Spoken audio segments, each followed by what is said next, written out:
إيه أصدقائي، احنا نص 2024 أو تقريبا 8 شهور. إليكم أفضل القواعد التي يجب اتباعها في 2024 وطالع في الشغل بحيث ان الدنيا تمشي. اهلا وسهلا، انا اسمي ميلودي عبدو، وانا هنا اتحدث عن كل ما يخص رحله البحث عن العمل، من حيث كتابه السي في، تحضير انترفيو، التعامل مع المديرين، الحصول على الترقيات والحاجات دي كلها. فاهلا بيكم بحيث ان الموضوع يبقى افضل شويه. يعني واحد، زملائنا بالعمل هم زملائنا بالعمل وليسوا اصدقاء مقربين.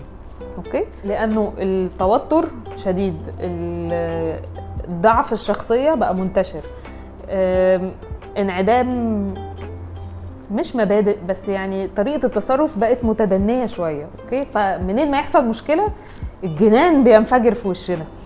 اوكي، فاحنا يبقى في علاقات طيبه طبعا ما بيني وما بين الناس اللي معايا، لان احنا بنقضي وقت مع بعض، يعني نتعامل كبشر عاديه، ولكن ما اعتبرهمش اصدقائي عشان لو حصل حاجه وحطوني في وش المدفع ما بقاش انا حسيت اني اتطعمت. يعني انه اول ما بيحصل مشكله كله بيحاول ينقذ نفسه بطبيعه الحال. يعني تاني حاجه، صحتي وسلامتي الذهنيه والنفسيه والجسديه محدش هيعبرهم صحتنا يعني.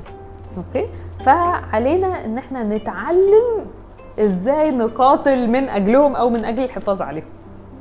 تالت حاجة للمرة المليون يا أصدقائي، إثبات كل الأمور بتقارير من أهم آليات الدفاع عن نفسي كموظف في 2024 وطالع.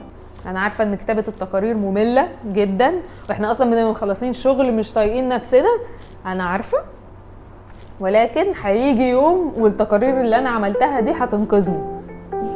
ارجو ان هذا الفيديو كان يبقى مفيد بشكل ما. انا هنا باجي اقول كلام بسرعه وامشي كده، فسبسكرايب لان الفيديو هيضيع منكم او مش هنشوف بعض تاني، ودي شيء انا ما احبوش.